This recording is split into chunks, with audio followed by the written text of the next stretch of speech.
Kali ini kita bakal bahas sebuah cerita yang luar biasa dari Sungai Cilemahabang.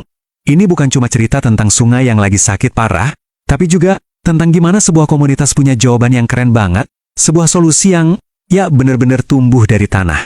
Coba deh bayangin, sungai yang harusnya jadi sumber kehidupan, malah jadi hitam pekat dan baunya, wah menyengat.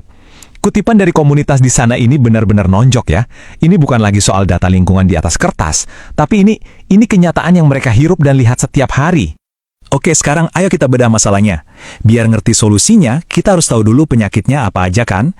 Jadi, apa sih gejala-gejala yang dialami sama ekosistem sungai ini? Jadi, ada 4 masalah utama di sini, dan semuanya ini kayak efek domino. Awalnya dari alih fungsi lahan, area hijau diubah jadi bangunan. Akibatnya, erosi, tebing sungainya longsor, terus tanah longsoran itu bikin sungai jadi dangkal, dan puncaknya, airnya tercemar parah sama limbah industri dan rumah tangga. Komplet. Nah, akibatnya buat warga di sana apa? Ya ini dia, semua masalah tadi itu jadi lingkaran setan yang ujung-ujungnya jadi 2 bencana besar. Banjir tahunan yang udah kayak langganan, dan tebing sungai yang rapuh yang bisa longsor kapan aja. Ini benar-benar mengancam rumah dan nyawa mereka. Oke. Kita udah tahu apa masalahnya. Tapi pertanyaannya, kenapa ini bisa terjadi?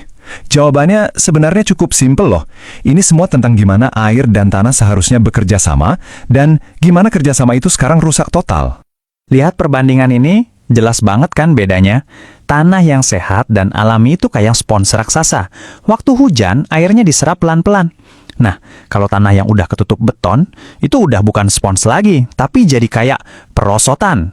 Air hujan nggak bisa meresap, jadi langsung meluncur aja gitu, cepet banget. Efek perosotan beton ini bahaya banget loh. Kenapa? Karena semua air hujan dari mana-mana itu langsung tumpah ke sungai dalam waktu yang bersamaan. Nggak ada jeda. Bayangin, aja kayak air bah dadakan yang langsung datang dengan kekuatan penuh. Ya jelas sungainya langsung meluap kan? Nah, kalau masalahnya adalah sistem alam yang rusak gara-gara pembangunan, solusinya ya, balikin lagi fungsi alamnya. Disinilah konsep infrastruktur hijau jadi pahlawannya.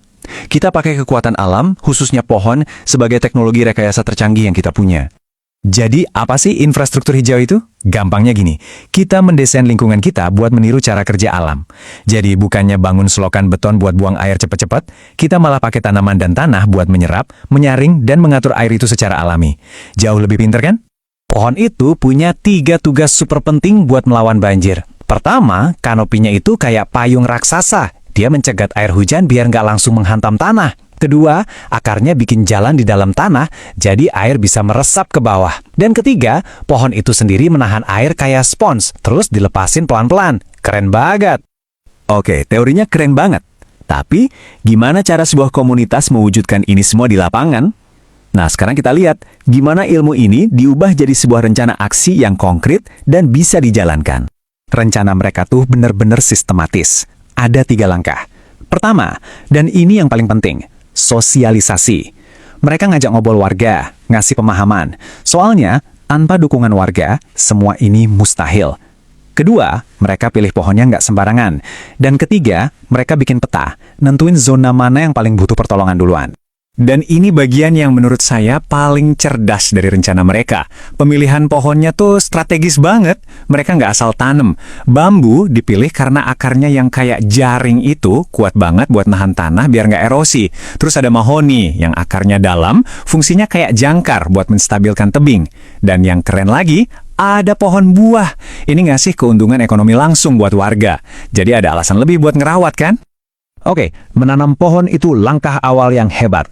Tapi, pekerjaan yang sesungguhnya yang jadi penentu berhasil atau enggaknya justru dimulai setelah pohon-pohon itu ditanam. Ini soal jangka panjang. Biar pohon-pohon ini bisa tumbuh besar dan berfungsi, butuh sistem pendukung. Apa aja itu? Pertama, kolaborasi. Mereka kerjasama bareng banyak pihak. Kedua, pemantauan rutin. Ada tim patroli sungai yang dibentuk warga sendiri buat ngecekin kondisi pohon. Dan ketiga, evaluasi terus-menerus buat mastiin semua usaha ini beneran ada hasilnya. Dan pada akhirnya, intinya itu di sini. Tujuannya bukan cuma soal nanam pohon terus selesai. Bukan. Tujuannya adalah supaya komunitas itu merasa memiliki, merasa bertanggung jawab. Seolah-olah mereka bukan cuma menanam, tapi juga mengadopsi pohon-pohon itu jadi bagian dari keluarga mereka. Kisah dari Sungai Cilemahabang ini benar-benar jadi inspirasi ya. Dan ini bikin kita jadi mikir, kalau satu komunitas bisa mulai menyembuhkan sungai mereka hanya dengan menanam pohon, kira-kira infrastruktur hijau simpel apa ya yang bisa kita pakai untuk menyembuhkan sudut-sudut kecil di lingkungan kita sendiri? Mungkin taman di dekat rumah atau jalanan di komplek kita.